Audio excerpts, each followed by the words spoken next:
Welcome back. We're joined now by Sean Trende, who is a senior elections analyst at Real Clear Politics, joining us from Columbus, Ohio. Good morning. Good morning. Thank you so much for joining us to chat about our week in politics and also the upcoming midterm elections, which are getting closer by the day. But before we get to that, Congress is in recess and was sent home early. Many reports because the GOP leadership did not want to make any votes on the release of Epstein files. And you have a post on X about this last week saying, I have a pretty strong prior that if there were anything particularly damning of Trump in the Epstein files, it would have been released or leaked in the previous administration. This is a story that will not leave President Donald Trump alone or Republicans alone, but I wonder if you can tie it to the upcoming midterm elections and how big of a deal you think the story is going to be come November 2026. Yeah, it's interesting because it's kind of a problem of the administration's own making. This is something that Republicans had been flogging as an issue for years. They wanted to see these files released, and now faced with the reality of being able to release the file, they've kind of backtracked on it. And whatever you think is in the files, and just to clarify, I don't know. I just kind of have a starting point of what my assumption is. Whatever's in it, something's caused the administration not to want to release it, and so it just looks bad. And Democrats have proved more than willing to play hardball with this issue, to kind of try to tie it around the administration's neck. It's something that splits the conservative coalition right now at its core, though. That's the real danger for the Republicans, is that this is the first issue I've really seen where Trump's own base seems to be stopping and thinking, hey, we were kind of really promised that this was going to get out there. Why isn't it happening?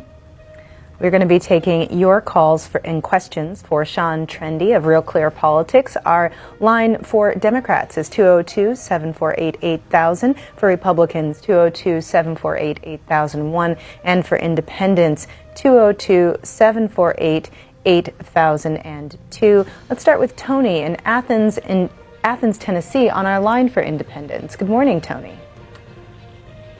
Yes, I'd like to speak about this Epstein file that they're making such a big deal out of. The Democrats had control of all this information for 4 years, and now they're acting like the Republicans are trying to hide something. What's the deal? Sean, you kind of touched on this earlier, but would you like to give additional thoughts? Yeah, I mean, we all have theories about what's in the Epstein file, and my going theory is that there's stuff that hurts both parties, and that's why no one wants to release it. But it gets back to my initial point that Republicans had kind of raised this issue as something, and conservatives, not just Republicans, had raised this issue as something that was being used to protect elites. And now it's kind of a turnabout as fair play. The Republicans hold power. They could release it, and they're not releasing it. So Democrats are kind of hammering the same issue. It is a little bit cynical, but that is politics. And a lot of people have short memories, and that's why I think this is potentially something that has some resonating value as we move forward. Ken is in Winter Haven, Florida, on our line for Republicans. Good morning, Ken. Yes, good morning. I think the Epstein situation is just a big, mega smokescreen while he tries to continue militarizing every agency in the U.S. government. I mean, even if Trump is all over the Epstein files, I don't think it's going to mean doodly squat in the end, because no matter what happens, he could just pardon himself or anybody else, and the Democrats keep talking about we're going to do this and that in the midterms, but frankly, I'll be surprised if there's even midterm elections. I wouldn't be surprised at all if the Trump administration kind of instigates some kind of major violence somewhere with all these militarized government agencies, so that he could declare martial law and no midterm elections. So, Ken, that's a pretty strong prediction there. Sean Trende, what are your thoughts about Ken's concerns there? I mean, I think it's always good to be vigilant in society and to keep an eye on government.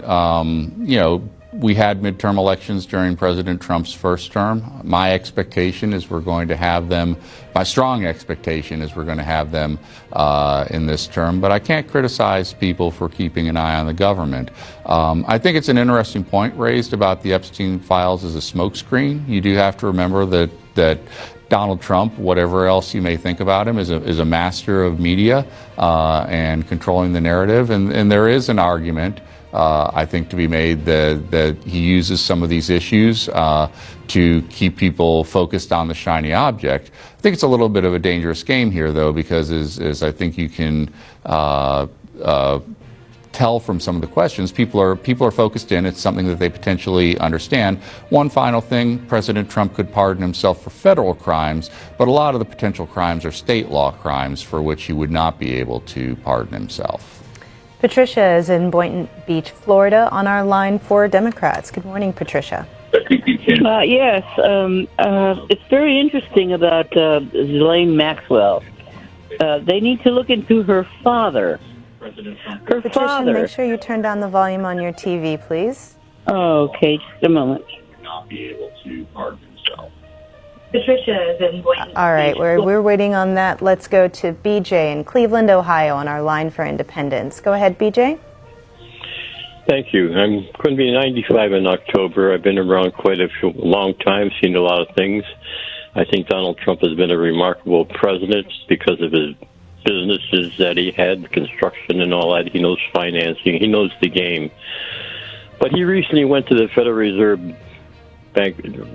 Reserve, and that's who controls this country. It's the money that controls this country. It controls the politics. Rothschild said it years ago, I don't care who runs the government as long as I control the money. So whoever controls the money is outdoing the political parties and running this government. Thank you for your time. Since BJ brought it up, Sean, what did you think of President Trump's visit to the Federal Reserve and Jerome Powell, as well as his response to their interest rate decision this past week?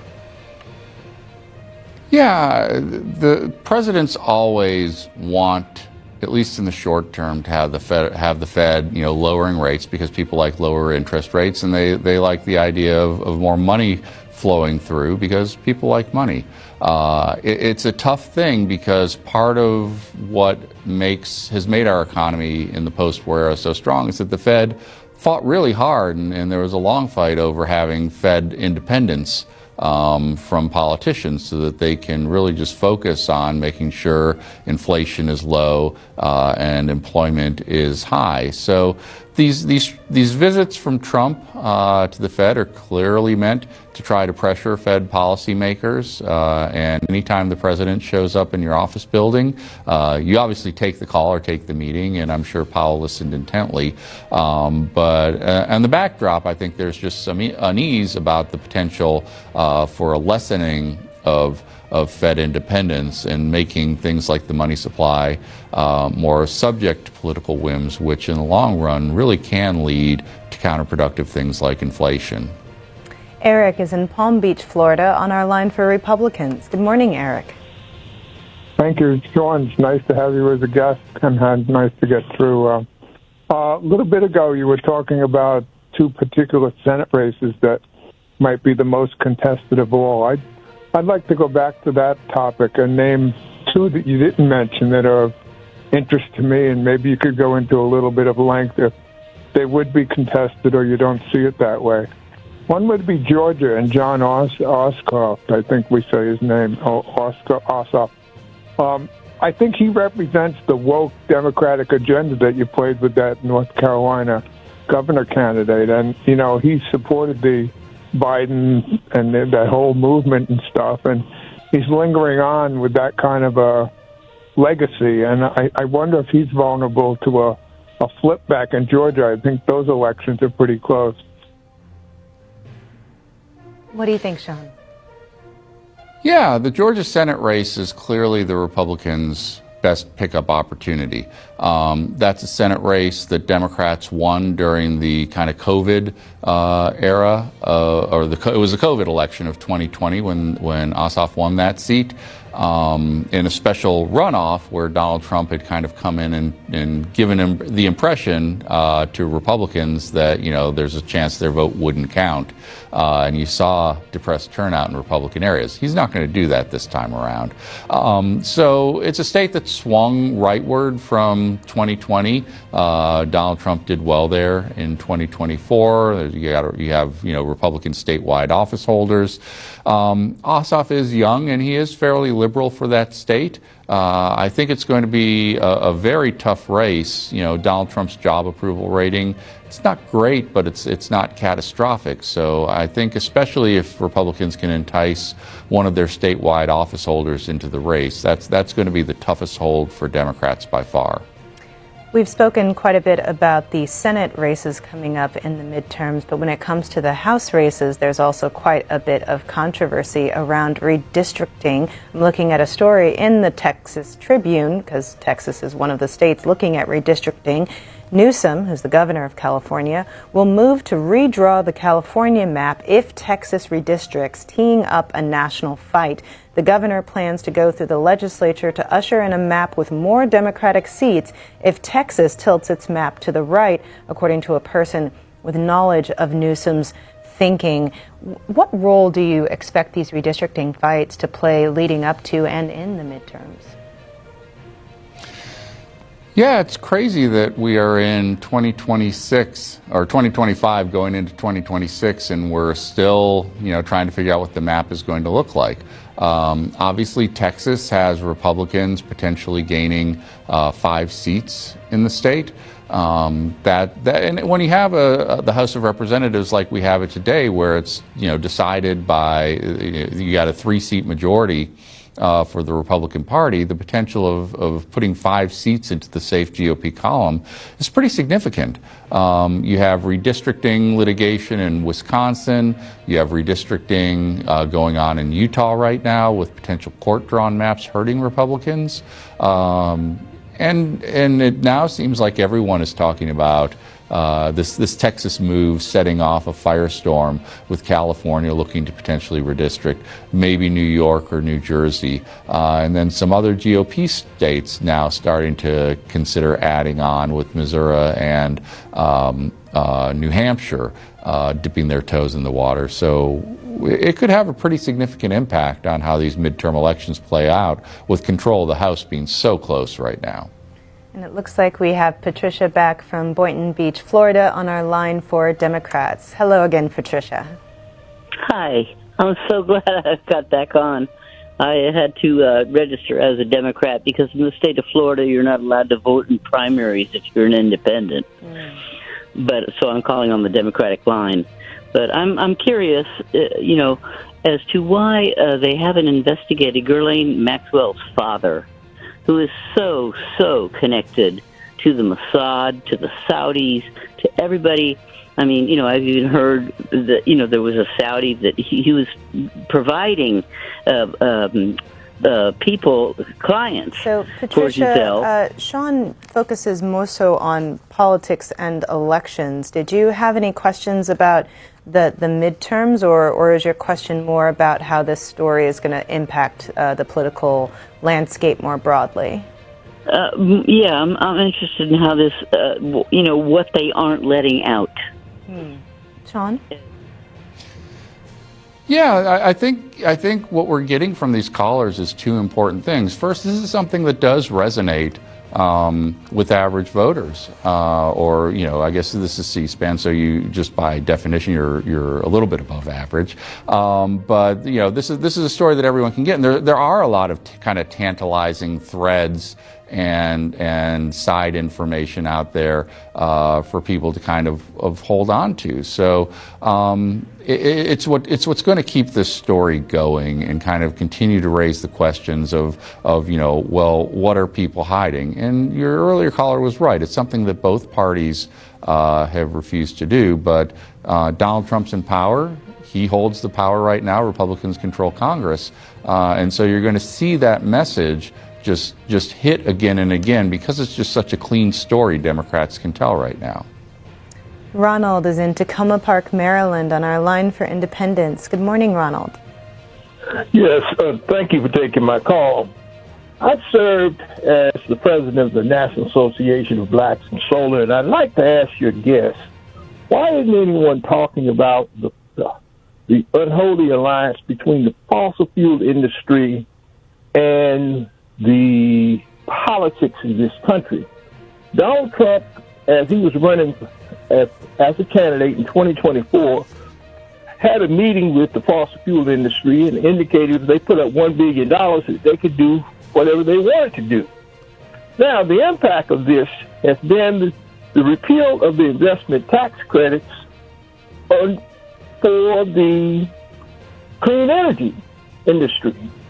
And $133,111 million, which has been invested by 177 foreign corporations. My question to your guest is, why isn't anybody talking about the fact that 245 of these projects were slated for red districts? $109,870 million have been invested already.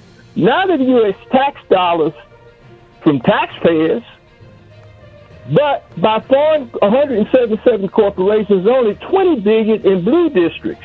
Now the Democrats aren't talking about this because Biden had a strategy. He put most of this money Ronald, into the red districts. I think I understand your point. I want to bring up an article from the New York Times. It's back in February, but it gets at what you're mentioning there.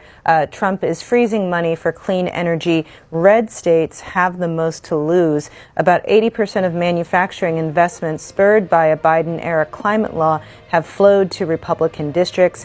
Efforts to stop federal payments are already causing pain. This was a story from back in February. Obviously, during the passage of the One Big Beautiful Bill Act, there was a rollback included of some of those Inflation Reduction Act, clean energy tax credits and grants and things like that. Sean Trende, do you think that that is going to be something that comes up in the midterms or is going to be an issue? Well, I think there's two things. The first is that, this was part of why the vote on the Big Beautiful Bill was so difficult for Republicans to get through, is that it turned out that a lot of Republicans were going to have to vote against money flowing into their districts. And that's something that absolutely the Democratic opponents are going to make hay about during the fall. Now, the question of why Democrats don't raise this louder, it's a frustrating thing, I think, for people who are concerned about the climate and climate change, which is that it's just over the years been proved that it's not an issue that has a lot of kind of resonance with average people or with your typical voter. It's something that maybe it should have more. It's something that maybe is so important that Democrats should fight about it, even if it doesn't necessarily translate to votes. But the cold political reality has been, when you look at the issues that people rank from most to least important, climate change tends to rank relatively poorly. People want to hear a message instead about jobs in the economy, and that's the message that Democrats are going to hammer next fall. Akiva is in Clifton, New Jersey, on our line for Republicans. Good morning, Akiva. Good morning, Mr. Trende. And I only have a few questions for you about the midterm elections in 2026. First question. In 1990, I was told that George H.W. Bush was a fairly popular president and we had a strong economy. So how come, even if the economy is strong and Trump becomes more popular next year, it is likely, very likely, that his party will just lose even 7 seats, probably more or less, and probably lose a Senate seat or two. And my second question of three is, how come you didn't mention a few competitive House races in states such as Pennsylvania and Colorado? And my third question for you is, I asked my dad, could a Republican win a Senate race in Oregon or Virginia and Colorado? And he says, not in Oregon, not in Virginia, but surely a Republican can win in Colorado. Is Colorado beyond reach for Republicans when it comes to the U.S. Senate next year, or is Colorado a state that you believe will be won or could be won by a Republican next year? All right, that was a lot of questions, Akiva. Sean, I'm going to recap for you just because I wrote them down so we could capture all of them. So the first question was how, even with a strong economy, why there's a risk of Trump or GOP losses in midterm elections. Boy, these are great questions, and that is one of the big questions that political scientists have actually written a bunch of articles on, which is, why does the president's party always lose seat in midterm elections? If you go back to the Civil War, there have been 3 elections where the president's party has gained seats. It's 1934, 1998, and 2002. All 3 of those years featured exceedingly popular presidents. But even when you have kind of middling popular presidents with job approvals in the 50s, they tend to lose a few seats. There's theories that, Americans try, just kind of in our nature, try to counterbalance power. There's theories that you get kind of a surge in support for the president's party in an election, and then it kind of draws back or declines by the midterm election, kind of like people who are not necessarily Republicans but Trump voters aren't as likely to turn out in the midterm. But I would be misrepresenting myself if I said I had like the clear killer answer, because even people who have studied this for 40 years don't necessarily agree on what the answer is, but it's very real. The second question about, go ahead. Well, I was just going to recap it, and for folks who in our audience who maybe didn't catch it, this was about competitive House races, particularly in Pennsylvania and Colorado. Yeah, so even with the maps being redrawn, there aren't a whole lot of competitive seats out there. That's the one thing I think that Republicans really have going for them. It's what Democrats had going for them when they were on the defensive in 2022 and 2024, which is, you get a handful. And so, yes, there are some competitive, there's particularly a competitive seat, Colorado 8, in kind of the Denver area, that's gone back and forth. It's been decided by fairly narrow margins, and I think the Republican who picked it up in 2024, that is a seat that a Democratic majority goes through. If Republicans manage to hold on to that seat, it becomes a very bad sign for Democrats, for their prospects for the House. Pennsylvania, the Republicans picked up a few seats in 2024. It's a map that was drawn to be kind of not necessarily favorable to Democrats, but maximizing their coalition in the state. And so you got these freshman Republicans that are going to try to hold on. There's a seat in Harrisburg that the Republican incumbent has always been kind of tenuous in his hold. And so again, if you get a good Democratic year, that's exactly right. That's where the path to a Democratic majority flows through. If we get on election night and the Republican in Pennsylvania's 10th district is looking like he's going to hold on, that's a very bearish sign for Democrats. And then the last question was about whether Colorado is beyond reach for the GOP in terms of the Senate. I think if you look at Colorado, that was a state that in 2014, so 2 cycles ago, Republicans knocked off a fairly popular Democratic incumbent. Now, they had a very strong Republican challenger with Cory Gardner. Since then, though, the state has moved leftward. It's moved leftward in its presidential politics. It's moved leftward at the state level. It's been kind of attracted a lot of liberal people living in the Mountain West, in the Midwest, as a place to sort of land. When you look at Donald Trump's performance in a presidential election where he performed relatively well in terms of the popular vote, Colorado, I think, has just moved too far to the left for Republicans to really have a good shot at knocking off John Hickenlooper, who was a reasonably popular incumbent senator for the state. But great questions. Dual is in Lecanto, Florida, on our line for independence. Good morning, Dual. Yes, in regards to the $1.2 billion that Trump extorted from 13 law firms, some of which was in cash and others for future pro bono work, will they be able to use that money to contest the 2026 midterms and even further into the next presidential election?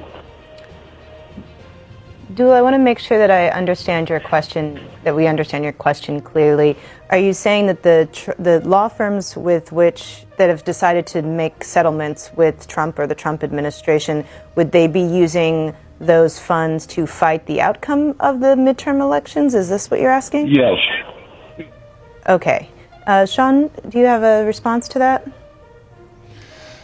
So I don't know down in the details of which firms, settled money or what the exact particulars are. What I think we do know, and what we've seen ever since 2000, is this kind of increasing reliance upon law firms and legal teams to settle election disputes. There's no doubt that election law is something that's become increasingly litigated every cycle. Both parties are loaded for bear, if need be, in 2026. And a lot of the big law firms do sponsor pro bono activities to try to litigate these election issues, and there's a variety of reasons for that. Ideological, it's a good opportunity to give younger lawyers a chance to stand up in court when they wouldn't otherwise get to do so. But I think excuse me.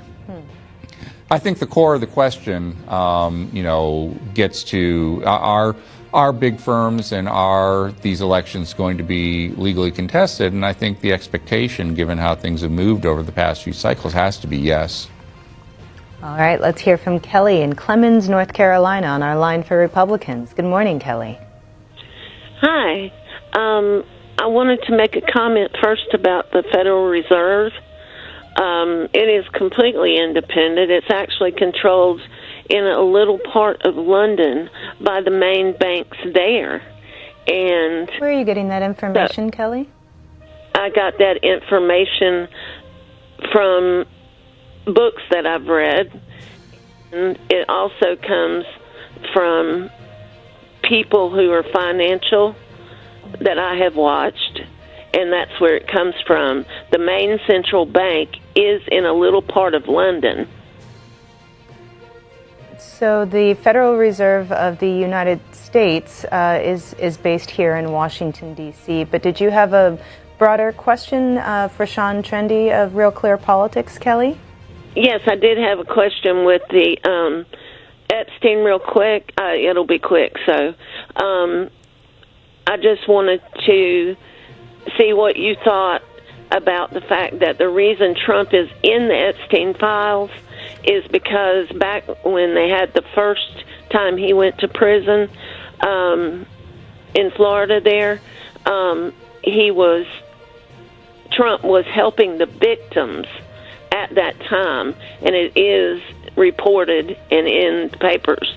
And then this time, Trump is also helping the victims again. He's not in there as a pedophile. He is in there to help the victims, and they are also, at this time, finding children everywhere that have been sexually abused. Sean? Well, again, I think we can talk about the politics of it. We can talk about the reality of it. The reality of it is we don't know exactly what's in those files, and I've heard theories all over the place. And so I guess it is worth mentioning with the things that I had earlier on. Those are just my theories. No one really knows, and that's part of what makes this something, though, again, that's resonating. We're getting so many calls about this. This is a story that has a lot of kind of appeal to everyday Americans, and that's why it's going to continue to float around. I'll just add, I don't think the Fed is controlled by a bank in London. There's a lot that goes into getting confirmed as a member of the Federal Open Market Committee or the Board of Governors, and I think it's fair to say our Fed is fairly independent. Philip is in Cincinnati, Ohio, on our line for Independence. Good morning, Philip. Yes, thank you both for taking my call. Sean, I guess the question I would pose to you, at some point here in the midterms and in the general election, Democrats are going to have to define a leader. My example would be the California governor who is addressing, or kind of on offense, addressing what the Texas governor is doing in the redistricting. So if, as an independent, I feel like there's no one coming out of the Democratic Party nipping at Trump's heels. At the end of the term, Trump can't run again. At this point, we don't know if he will, but legally cannot run again. So I don't want the Democrats to sit on the sideline and go, well, we'll just make it through the next 2 to 3 years.